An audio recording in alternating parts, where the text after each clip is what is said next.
আওয়াজ দিয়ে বলেন মারহাবা। আমরা যে জায়গায় ছিলাম, নবীজি বিদায় হজের বাসনের উদ্দেশ্যে যাচ্ছি। ইন দি মিন টাইমে একজন মহিলা ছোট্ট একটা শিশু বাচ্চা কোলে নিয়ে নবীজির পথের সামনে দাঁড়ালেন। আমার নূরের নবী, মায়ার নবী বললেন, ও মহিলা, কি হয়েছে, কি হয়েছে, তোমার কি প্রয়োজন? আমি নবীজির পথ আটকিয়ে কেন দাঁড়ালে? ওই মহিলা বললেন, ইয়া রাসূলুল্লাহ, ইয়া হাবিবাল্লাহ, নবীজি, ও নবী গো, আমার আল্লাহ আমাকে একটা পুত্র সন্তান দান করেছে, যে সন্তান জমিনে আগমনের সাথে সাথে অসুস্থ হয়ে গেল। আমার এই সন্তান কথা বলতে পারে না, আমার এই সন্তান হাঁটতে পারে না, চলতে পারে না। সে সব সময় কোলের মধ্যে কিংবা খাটের মধ্যে, ঘরের মধ্যে যার অবস্থান। ইয়া রাসূলুল্লাহ, ইয়া হাবিবাল্লাহ, নবী গো, আমি মা হয়ে আমার সন্তানের কষ্ট আমি বরদাস্ত করি না। কথা বলেন ঠিক কিনা? ভাইরা আমার, এই জমিনে যে মা বাবার ঘরে আল্লাহ সন্তান দেয় না, ওই মা বাবা সব সময় পেরেশানিতে থাকি। সমাজের কত মানুষ কত কথা বলে, আল্লাহ সন্তান দিয়ে পরীক্ষা করে, কাউকে ছেলে দিয়ে করে, কাউকে মেয়ে দিয়ে করে। আল্লাহ কাউকে না দিয়ে করে, কাউকে তৃতীয় লিঙ্গ দিয়ে করে। কথা কোন ঠিক কিনা? আবার কাউকে অসুস্থ সন্তান দিয়ে আমার আল্লাহ পরীক্ষা করে। যে মা বাবার ঘরে একজন সন্তান অসুস্থ হয়ে যায়, অথবা সন্তান বোবা, অন্ধ, কানে শোনে না, কিংবা প্রতিবন্ধী হয়, ওই মা বাবা সমাজের চোখে একটা অপরাধী হয়ে যায়। কথা কোন ঠিক কিনা? ওই সন্তানের কারণ ইচ্ছে করলেও ঘুরতে পারে না, কারো বাড়িতে মেহমান হতে পারে না, কোনো দাওয়াতে অংশগ্রহণ করতে পারে না। কেননা জামাই বউ মা বাবা মিলে ওই সন্তানটাকে পালন করার জন্য, সুস্থ রাখার জন্য, তার আবদার পূরণ করার জন্য, আদর সোহাগ করার জন্য ব্যস্ত হয়ে যায়। কথা বলেন ঠিক কিনা? আমাদের যাদের সন্তান সুস্থ, অসুস্থ সন্তানের দুঃখ দুর্দশা আমরা বুঝি না। যখন বুঝি, কোন সময় বুঝি? যখন সন্তান জ্বর হয়, সন্তান কোন রোগে আক্রান্ত হয়, মা বাবা পেরেশান হয়ে যায়। যে মা বাবা একদিন দুই দিন সন্তানের অসুস্থতায় পাগল হয়ে যায়, আর যে মা বাবাগুলো গোটা জীবনটাই সন্তান অসুস্থ, তাদের জীবনটা কেমন? আমাদের চাইতে কষ্ট কম না বেশি? কথা কম না কম না বেশি? এই জন্য আল্লাহর দরবারে সব সময় শুকরিয়া আদায় করার দরকার আছে কি নাই? ইমানে হজে বলেন আছে কি নাই? এবার ওই বান্দি বললেন, ইয়া রাসূলুল্লাহ, নবী গো, ও মায়ের নবী, নূরের নবী গো, আমি বড় আশা নিয়ে দাঁড়িয়ে আছি গো। আপনি নবী তো এমন নবী, যে নবীজি হাত বোলালে আমার সন্তান ভালো হয়ে যাবে। কন্যা ইয়া রাসূলুল্লাহ, আমার নবীজি সেই ক্ষমতা আছে কিনা? ইমানে আওয়াজ দিয়ে বলেন আছে কি না? আমার নবী বললেন, হে আল্লাহর বান্দি, ও আল্লাহর বান্দি গো, তুমি তোমার সন্তানটাকে নিয়ে আমি নবীর কাছে আসো। আমার নবীজির কাছে আসলে গো, নবীজি কুল মুবারকের সন্তানটিকে নিলেন। নবীজির থুথু মুবারকটা ওই সন্তানের জবানের মধ্যে দিয়ে দিলে, আর পুরো দেহটাকে নূরের নবীজি নুরানি হাত দ্বারা সুন্দরভাবে যখন মাসে করে দিলেন গো, ও আমার তুষাপুরের মা বোনেরা, ও মায়েরা গো, তোমরা তোমার নবীর কাছে যাওয়া ওই প্রতিবন্ধী সন্তানের মা, ওই মা যখন সন্তানকে নবীর কোলে দিলেন, নূরের নবী যখন নুরানি লালা মোবারকটা, তুথু মোবারকটা সন্তানের মুখে দিল, আল্লাহর কসম ইজ্জত রব্বি, ওই সন্তান সাথে সাথে চিৎকার দিয়ে মা মা বলে আওয়াজ দিতে লাগলেন। আল্লাহু আকবার। আমরা খুশি না বেজার? এবার খুশি হয়ে তিনি বাড়িতে গেলেন। আমার নবীজি বিদায় হজের বাসনে সব কাজকর্ম সেরে গো আবার যখন ফিরতি পথে নবীজি আসতেছে, ইন দি মিন টাইম নবীজি দেখলেন, সাহাবীরাও দেখলো নবীজি বিদায় হজের বাসনে যাওয়ার আগে যে মহিলার সন্তানকে নূরের নবীজি সুস্থ করে দিলেন, ওই মহিলা কয়েকজন আরো মহিলা নিয়ে নবীজির পথে দাঁড়িয়ে আছে। কন্যা সুবহানাল্লাহ। এবার ওই মহিলা কয়, ইয়া রাসূলুল্লাহ, ইয়া হাবিবাল্লাহ, নবীজি, ও নবী গো, এবার কোন আবদার নিয়ে আপনার সামনে আমি দাঁড়াই নাই। আপনি নবীজি আমার জীবনের সবচাইতে দামি নেয়ামত, আমার সন্তানকে আপনি নবীজি সুস্থ করেছেন। এই কারণে আমি খুশি হয়ে আমার বাড়িতে থাকা ছোট্ট খাসিটাকে কুরবানি দিয়ে আপনি নবীর মেহমানদারির জন্য বোনা করে সুন্দর করে তরকারি বানিয়ে রুটি নিয়ে আপনি নবীর কদমে হাজির করলাম।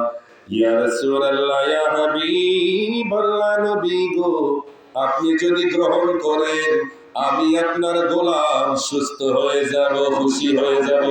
সুবহানাল্লাহ।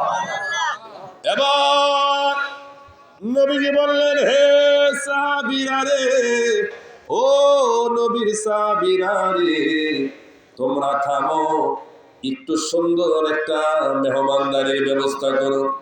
সব সাহাবীরা সুন্দর করে বসলেন। একজন সাহাবীকে নবীজি দায়িত্ব দিয়ে দিলেন যে তুমি সবার হাতে হাতে রুটি গোস্তের থালার মধ্যে গোস্তগুলো দিয়ে দাও। ওই সাহাবী সুন্দর করে মেহমানদারি করতেছি। ইন দি মিনটাইম যেই সাহাবী কড়াইয়া থেকে পাতিলা থেকে গোস্তগুলো প্লেটে প্লেটে দিতেছে, যখন নবীর কাছে আসলেন, আমার নূরের নবী, মায়ার নবী ওই সাহাবীকে বললেন, ও প্রাণের সাহাবী, আমি নবীজি তো এই খাসির বাচ্চাদেরকে ভালোবাসি। খাসির বাচ্চাদের গোস্তটা খেতে অনেক ভালো লাগে, নরম হয়। নবীজি বললেন, এই খাসির বাচ্চা যেটাকে আমরা নেহেরি বলি, এই খাসির নেহেরিটা, এই হাড়টা আমাকে একটু দাও। নবীজিকে দিলেন তথা খাসির পায়া। নবীজি পায়া চাইলেন, ওই আল্লাহর নবীর সাহাবী নবীজির হাতে প্লেটের মধ্যে পায়া তুলে দিলেন। নূরের নবীজি নুরানি জবান মুবারক দ্বারা সেই পায়াটা খেলেন। কন্যা সুবহানাল্লাহ। একটু খেয়াল করে দৃশ্যটা কেমন, সাহাবীরা চতুর্দিকে বসা, আমার নূরের নবীজিও বসা, সাহাবী মেহমানদারি করছে আর আমার নবীজি খাচ্ছেন। কন্যা সুবহানাল্লাহ। দূর থেকে আল্লাহর ওই বান্দিগুলো দেখে তারা আনন্দিত হচ্ছে। নবীজি আবার ওই সাহাবীর কাছে আবার একটু পরে আরেকটা চাইলেন, ও সাহাবী, আমার প্রেমিকার এই রান্না করা এই খাসির পায়াটা অনেক মজা হয়েছে, এজন্য আমাকে আরেকটা পায়ার ব্যবস্থা করো, আরেকটা পায়া দাও। কন্যা সুবহানাল্লাহ। ওই সাহাবী পাতিলা থেকে আরেকটা পায়া দিলেন। নবীজি বললেন, ও প্রাণের সাহাবী, আমাকে আরেকটা পায়া দাও। কন্যা, ইয়া রাসূলুল্লাহ। দুইটা কিন্তু অলরেডি দিয়ে দিয়েছে। জোরে বলেন, কয়টা দিছে? সবাই বলেন, কয়টা? দুইটা দিছে। তারপর নবীজি আবার চাইলেন। চাওয়ার পরে এবার ওই সাহাবী বললেন, ইয়া রাসূলুল্লাহ, ইয়া হাবিবাল্লাহ, খাসির পায়া তো দুইটা, পা কয়টা? কথা বলেন, পা কয়টা? দুইটা তো হাতের থাকে, হাতের থাকে না। সামনের দুইটা কি হাত, পিছনের দুইটা কি পা, কিন্তু হাত পায়ে দিই তারা কি চলাফেরা করে। তো নবীজি বললেন, সাহাবীরা আমার আরেকটা দাও। সাহাবী বললেন, ইয়া রাসূলুল্লাহ, দুইটা ছিল, দুইটা আপনারে দিয়ে দিছি, আরেকটা তো নাই। নবীজি বললেন, সাহাবী তুমি কি করলে? তুমি না বললে কেন, না করলে কেন? আমি চেয়েছি তুমি দাও, তুমি দাও, তুমি দাও। আমি নবীজি যদি যতবার চাইতাম ততবারই আমার আল্লাহ ওই পাতিলায় পায়ার ব্যবস্থা করে দিতেন। জোরে বলেন না ইয়া রাসূলুল্লাহ। আমরা খুশি না বেজা? নবীজি বুঝাইলেন, সাহাবী তুমি যদি বাধা না দিতে, তুমি যদি না করতে তাহলে আমি নবীজি যতবার চাইতাম ততবারই আমার আল্লাহ পায়া ব্যবস্থা করে দিতেন। কন্যা সুবহানাল্লাহ। আমার আল্লাহ দিতে পারে কি পারে না?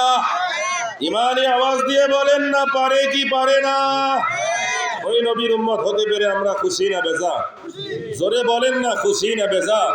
ওরে মদিনা মদিনা আশিক মুমিনের ঠিকানা, বলো না মদিনা মদিনা। ওরে দিদারে চে কাঁদো তোমরা, দিদারে চে কাঁদো তোমরা, হনা নবীর দিওয়ানা মদিনা আশিক মুমিনের ঠিকানা, বলো না মদিনা মদিনা আশিক মুমিনের। ওরে জালালউদ্দিন সুয়ুতি ৭৫ বার দেখিল নবীকে, জালালউদ্দিন ৭৫ বার দেখিল নবীকে। ওরে এতবার দেখিয়া নবী, এতবার তৃপ্তি তাহার হলো না, মদিনা আশিক মুমিনের ঠিকানা, বলো না আশিক মুমিনের ঠিকানা। ওরে দিদার চে কাঁদো তোমরা, দিদার চে হনা নবীর দেওয়ানা মদিনা মদিনা আশিক। ওরে নবীর শ্রেষ্ঠ সাহাবী, ওরে হযরত আবু বকর সিদ্দিকী, ওরে ভালোবেসে শুইল পাশে, ভালোবেসে যাইয়া দেখো মদিনা মদিনা আশিক মুমিনের ঠিকানা, বলো না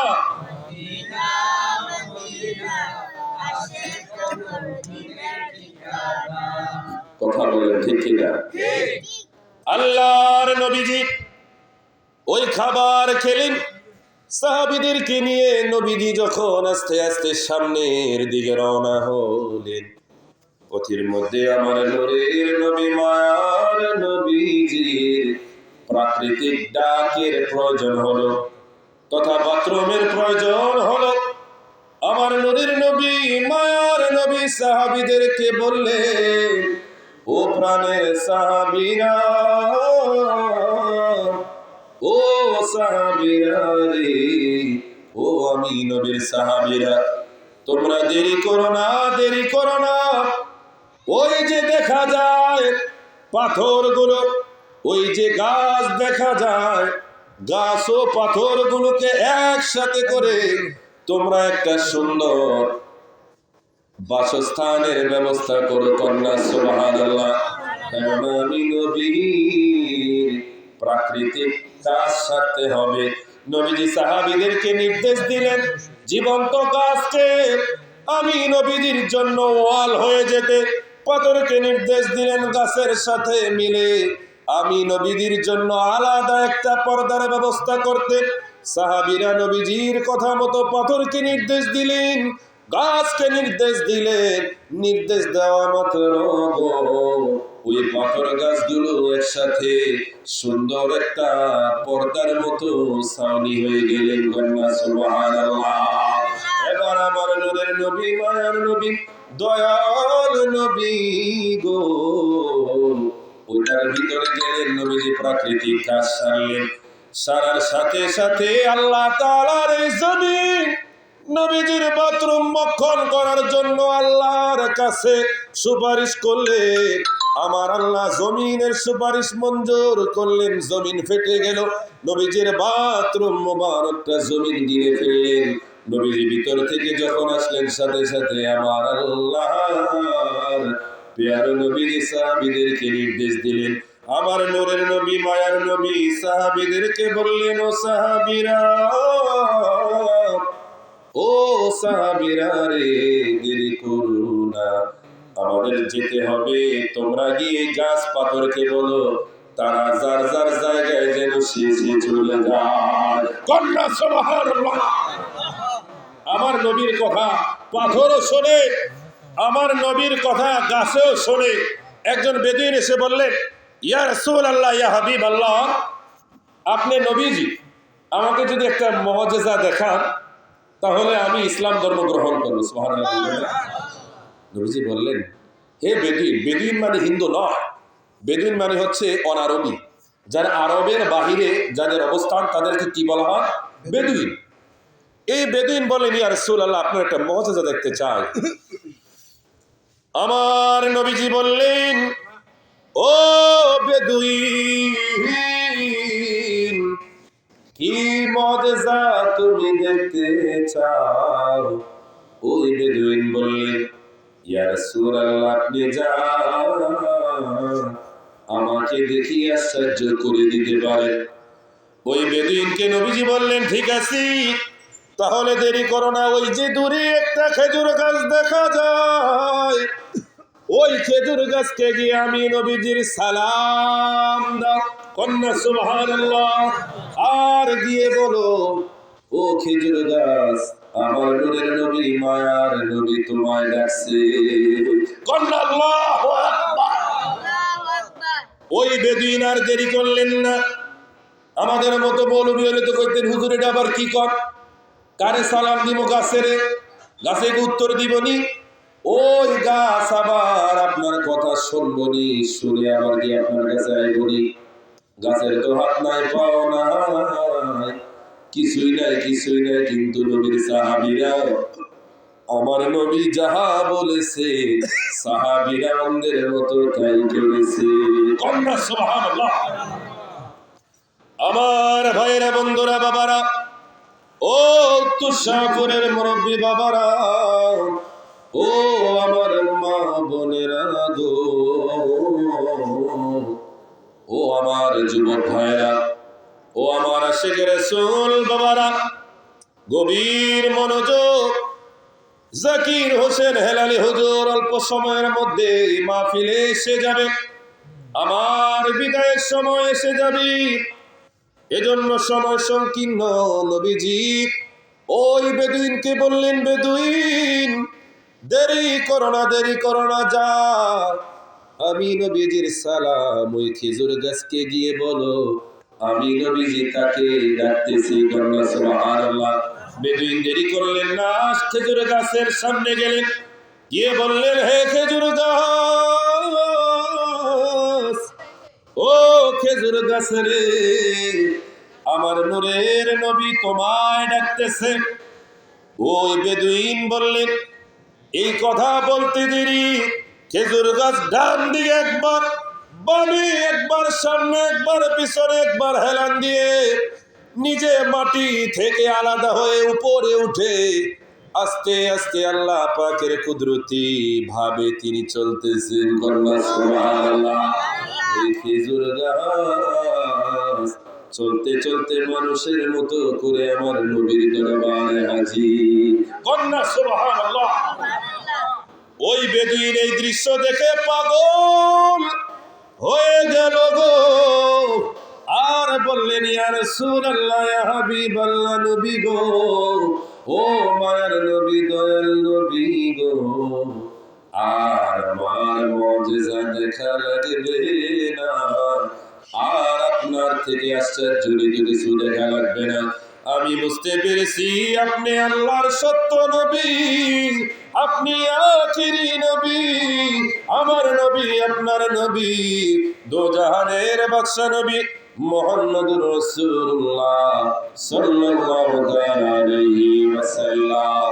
এবার নবীজি ওই খেজুর গাছকে নির্দেশ দিলেন, খেজুর গাছ, ও খেজুর গাছ রে, দেখো না, যাও যাও যাও, যে জায়গা থেকে আমি নবীর হুকুম এসেছো ওই জায়গায় তুমি ফিরে যাও। কন্যা সুবহানাল্লাহ।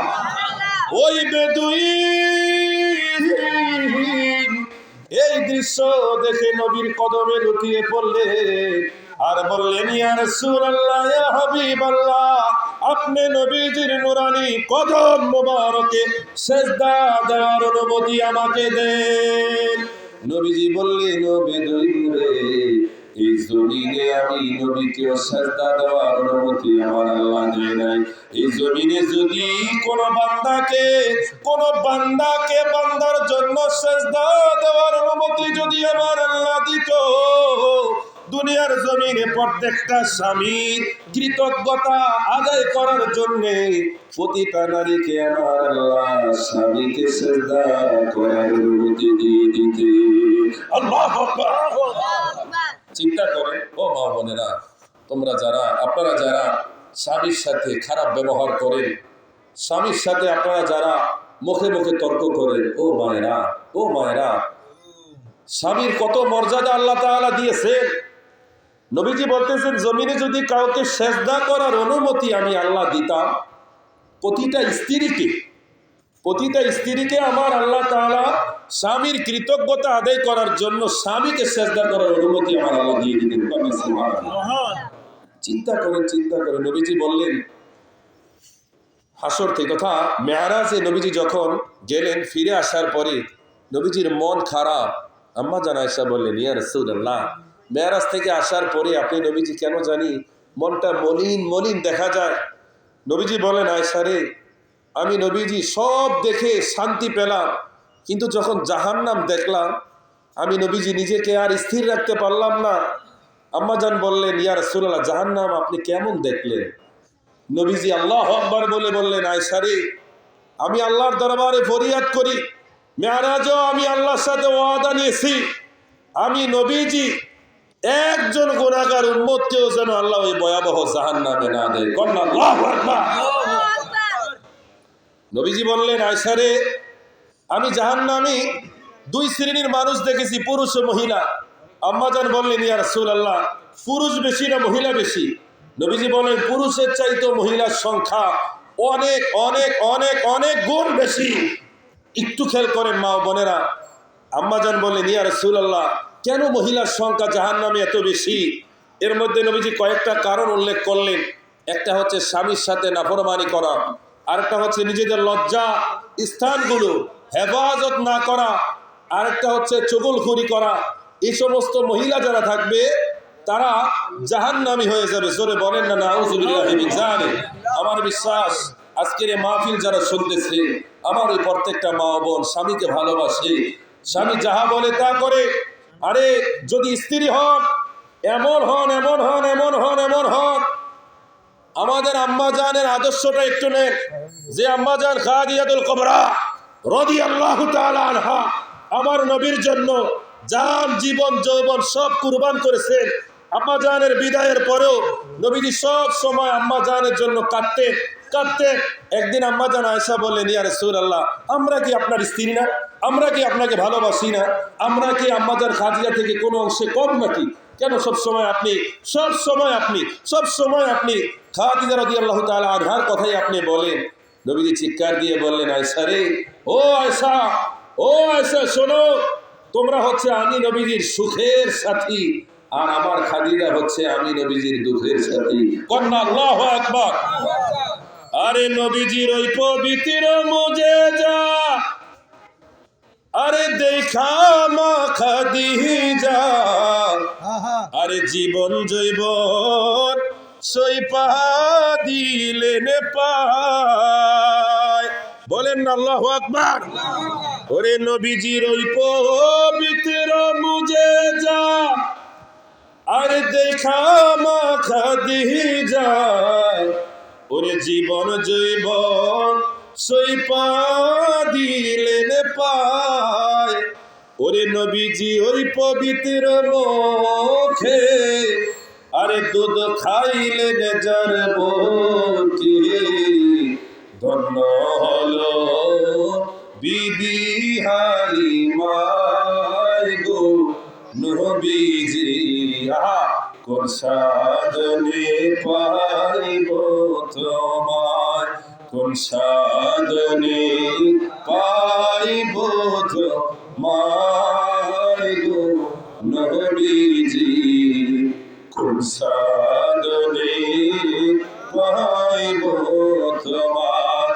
আরে নবীরা খালিয়া বেশে, আরে বিবি খাদিজার দেশে, ওরে বকরি চড়াইতেন জঙ্গলায়, ওরে বনের যত পশুগণ ভক্তি করত দুই চরণ।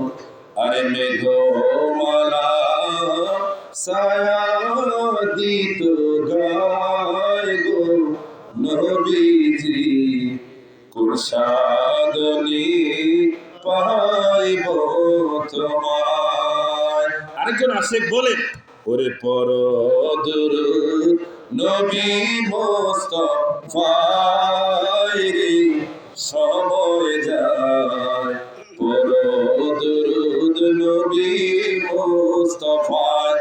সময় কিন্তু কারোর জন্য অপেক্ষা করে না, এই জন্য সময় থাকতে নবীর দুরূদ চাই কি চাই না? আরো জোরে বলেন, চাই কি চাই না?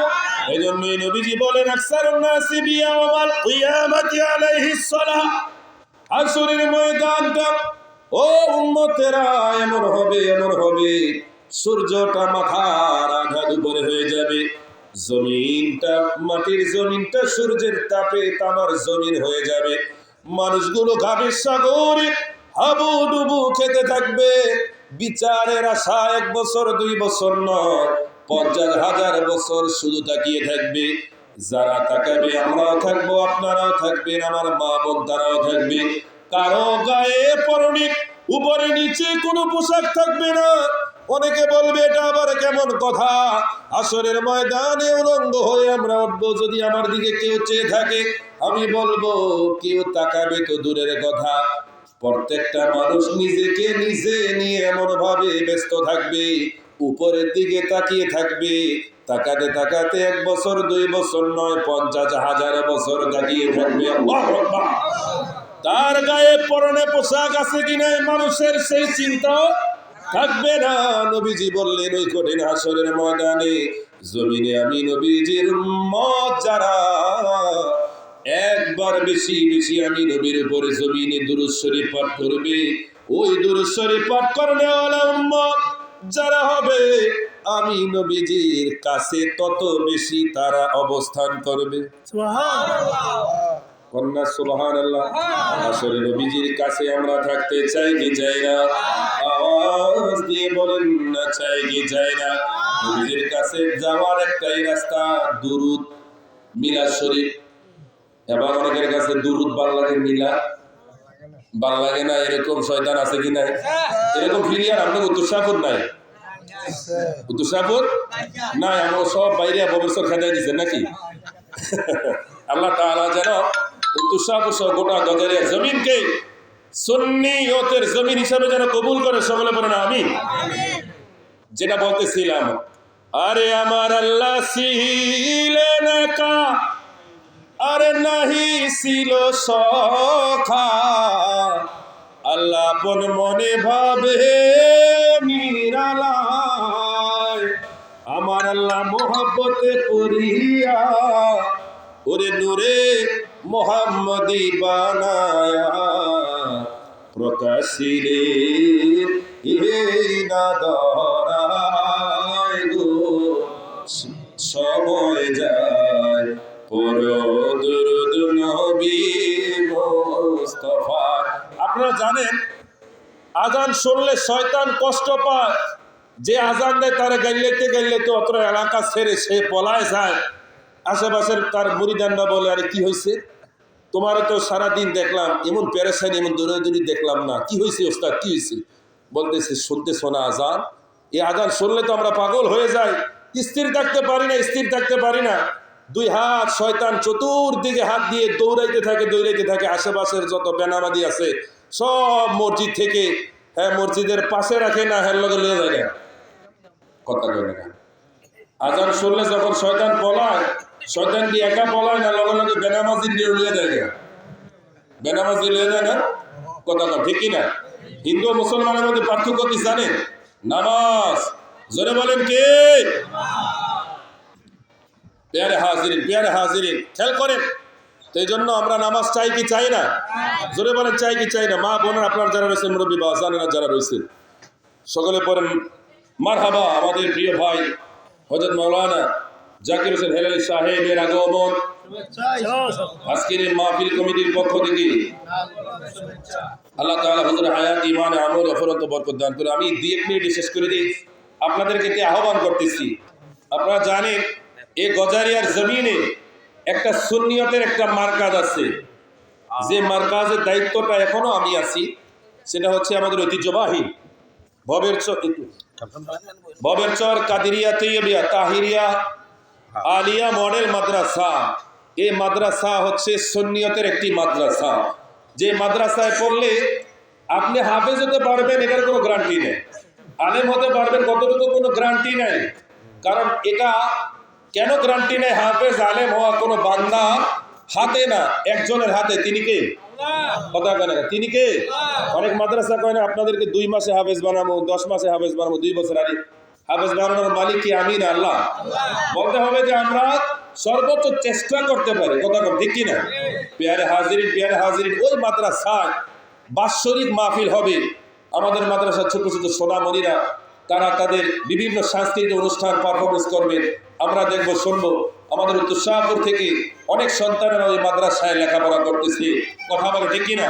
যে মাদ্রাসায় পড়লে আপনার সন্তান, আপনি মারা গেলে জানাজার পরে দোয়া করবে, আপনার সন্তান মসজিদে গেলে আজান দিলে নবীদের প্রশংসা করবে, দোয়া করবে, নামাজ পড়ে দোয়া করবে, আপনি মারা গেলে আপনার কবর জিয়ারত করবে, 4 দিন 40 দিন পালন করবে। ওই 40 খায়া জীবনের জন্য আপনাকে ভুলবে না ভাইয়েরা আমার। আপনার সন্তান কি করবে? বছর বছর আপনার জন্য মিলাদ করবে, আপনার জন্য স্মরণ করে জিয়াফতের ব্যবস্থা করবে। বান্দার যেই কয়েকটা আমল আল্লাহর কাছে প্রিয়, এর মধ্যে একটা হচ্ছে সালাম দেওয়া। জোরে বলেন কি দেওয়া? সালাম দেওয়ার দরকার আছে কি নাই? জোরে বলেন আছে কি নাই? এবং আরেকটা কাজ হচ্ছে, বান্দা যখন কাউকে আহার করায়, একবেলা খাবারের ব্যবস্থা করে দেয়, আমার আল্লাহ তার এই আমলটা পছন্দ করে। যখন একটা সুন্দর পোশাক একজন বান্দা অপরকে দেয়, আমার আল্লাহ সেই আমলটাও পছন্দ করে। কন্যা সুবহানাল্লাহ। প্যারে হাজিরিন, ওই মডেল মাদ্রাসায় আগামী মঙ্গলবার 25শে ফেব্রুয়ারি আজিম উসান সুন্নি মহাসম্মেলন হবে। আমাদের জাকির হুজুরও থাকার কথা ছিল, তিনি ওই দিন 2টা মাহফিলে ব্যস্ত, তিনিও ব্যস্ত থাকবেন। যাই হোক, ওই মাহফিলে আমরা থাকতে চাই কি চাই না? ওই মাহফিলটা সুন্নিয়তের মাহফিল, আমাদের মাহফিল। আমাদের অনেক কষ্ট, অনেক আশা আকাঙ্ক্ষা নিয়ে, বিশেষ করে মাহফিলে গত কয়েক বছর আমি অনেক পরিশ্রম করেছি। এখন দূরে থাকার কারণে ঠিকমতো করতে পারি না, কিন্তু যিনি শুরু থেকে শেষ পর্যন্ত এখনো করতেছে, সামনেও করবেন। আপনাদের অত্র করিমকার জমিনে উত্তর শাহপুরের জমিনে কৃতি সন্তান, যিনি গজারিয়া থানা সুন্নিয়তের একজন অদন্ত প্রহরী, নিঃস্বার্থ একজন মানুষ, যিনি রাত নয় দিন নয় সবসময় সুন্নিয়তের জন্য নিবেদিত একটি প্রাণ, প্রিয় ভাই, যার উসিলায় আমি যে আপনাদের সামনে এই যে বগর বগর করতেছি, কথা বলতেছি, যতক্ষণই কথা বললাম, এর মধ্যে 2 জন আমার আজকে স্টেজে বসার জন্য, মা বাবার দোয়া ভালোবাসা তো আছি, কিন্তু একজন হচ্ছে খলিফা হাসান আহমেদ ভান্ডারী, আরেকজন হচ্ছে আমার প্রিয় ভাই ইব্রাহিম খলিল আল কাদরি। আল্লাহ তাআলা উভয় ভাইয়ের হায়াত ইমানে আমলে বরকত দেন। উনি নিজে আসলে শারীরিকভাবে অসুস্থ, তারপরে সুন্নিয়তের কোনো কাজকর্ম যখন তার কাঁধে আসে, কোনো দায়িত্ব আসে, ছোট্ট একটা উড়াল পঙ্খী নিয়ে তিনি গোটা গজারিয়ার জমিনে ঘুরে বেড়ায়। কথা বল ঠিক কিনা? আরো জনে বল ঠিক কিনা? তিনি আপনাদের চোখে কেমন আমি জানি না, তিনি আমাদের চোখে সুন্নিয়তের এই গজারিয়ার জমিন একটা বটগাছ, যার উসিলায় করিমকার জমিনের জগৎ বিখ্যাত বাৎসরিক মাহফিলে যারা নারায়ে রিসালাতের বিপক্ষে ফতোয়া দেয়, ওই ফতোয়াওয়ালারা নারায়ে রিসালাতের মাহফিল আইতেছে। এটার জন্য আমার ভাই সবচাইতে বড় অবদান, যার উসিলায় আমরা ওই মাহফিলে যাওয়ার সুযোগ পাই। আল্লাহ তাআলা ভাই হায়াত ইমানে এবং ওনার বাবা অসুস্থ, দোয়া করবেন। এবং 25 তারিখ মাহফিলে যিনি প্রধান বক্তা হয়ে আসবেন, আমাদের প্রিয় উস্তাদ হযরতুল আল্লামা মুফতি নাজমুস সাদাত ফয়েজী হুজুর কেবলা, আমাদের কাদিয়া তৈয়বিয়া আলিয়া কামিল মাদ্রাসার যিনি প্রভাষক, তিনি আসবেন, যিনি অনেক সুন্দর গঠনমূলক আলোচনা করেন। এবং আরেকজন সুরলা এবং সারা বাংলাদেশের ভাইরার কালেকশনে একজন বক্তা আছে, বদরুজ্জামান বাহার, আমাদের জাকির হোসেন হেলালি হুজুরের বন্ধুবর, তিনিও শুনেছি সুন্দর আলোচনা করেন, তিনিও আসবেন। আমরা তো আছি, আপনারা খুশি না বেজার? মা বলেন আপনারা ইনশাআল্লাহ মাগরিবের নামাজ আপনারা মাদ্রাসা গিয়ে অবস্থান করবেন, পড়বেন। প্রত্যেক মাসিক গিয়ারবি শরীফে যেই কক্ষগুলো আপনাদের জন্য নির্ধারিত থাকে, এবারও সেই কক্ষগুলো আপনাদের জন্য ইনশাআল্লাহ নির্ধারিত থাকবে, আপনারা ওই জায়গায় যাবেন। আমরা সবাই মিলে মাহফিলটি সুন্দর করতে চাই কি চাই না? জোরে বলেন চাই কি চাই না? ইনশাআল্লাহ আল্লাহ পাক যেন আগামী 25শে ফেব্রুয়ারি মাহফিল কবুল করে। মা বোনেরা, আপনাদের প্রতি অনুরোধ থাকবে, আপনারা আপনাদের সন্তান, ভাই, নারায়ণপুর এলাকাবাসী, গ্রাম, তারপরে যে গরিব যারা রয়েছেন অসহায়, তাদেরকে দিয়ে, বাচ্চা দিয়ে ওই মাদ্রাসাকে আপনারা সহযোগিতা করবেন, ভালোবাসবেন। এতে করে সুন্নিয়ত গদারিয়ার জমিনে বাড়বে না কমবে? মিলাদ কিয়াম বাড়বে না কমবে? জশ্নে জুলুসের আলো বাড়বে না কমবে? আমরা চাই কি চাই না? আরো জোরে বলতে হবে, চাই কি চাই না? আল্লাহ পাক যেন কবুল আর মঞ্জুর করে, সকলে বলুন আমিন। পরিশেষে আমি দোয়া নিয়ে বিদায় নিচ্ছি। আমাকে তো আপনারা সবাই চিনেন, তারপরে বলি আমার বাড়ি ভবেরচর, নাম আপনারা সবাই জানেন। আমার বাবা অসুস্থ, স্ট্রোকে রোগী, প্রায় 2 বছর হয়ে যায়। আমার বাবার জন্য করজোরে প্রত্যেকের কাছে দোয়া চাই, আমার বাবার জন্য দোয়া করবেন। এবং আমার মা, আমার একটি সন্তান রয়েছে, বড় ভাই রয়েছে, সন্তানের জন্য দোয়া করবেন, যার নাম আরাস বিন নাহিদ কাদেরী। আল্লাহ তাআলা যেন আরাস বিন নাহিদ কাদেরীকে যেন এমন করে, আমি বাবা যেন তার ব্যাগ বহন করতে যেন আমি যেন নিজেকে প্রাউড ফিল করি। আমরা চাই কি চাই না? আমরা স্বপ্ন দেখি, আল্লাহ আমাদের সন্তানদেরকে আলেম বানাও, এমন আলেম বানাও যেন আমরা আমাদের সন্তানের পরিচয় দিতে যেন গর্ববোধ করি। আমরা চাই কি চাই না? আরো জোরে বলেন, চাই কি চাই না? আল্লাহ পাক যেন কবুল করে, সকলে বলেন আমিন। ওয়া আখির দাওয়ানা আলহামদুলিল্লাহি রাব্বিল আলামিন। আসসালামু আলাইকুম ওয়া রাহমাতুল্লাহি তাআলা ওয়া বারাকাতুহু ওয়া মাগফিরাহ।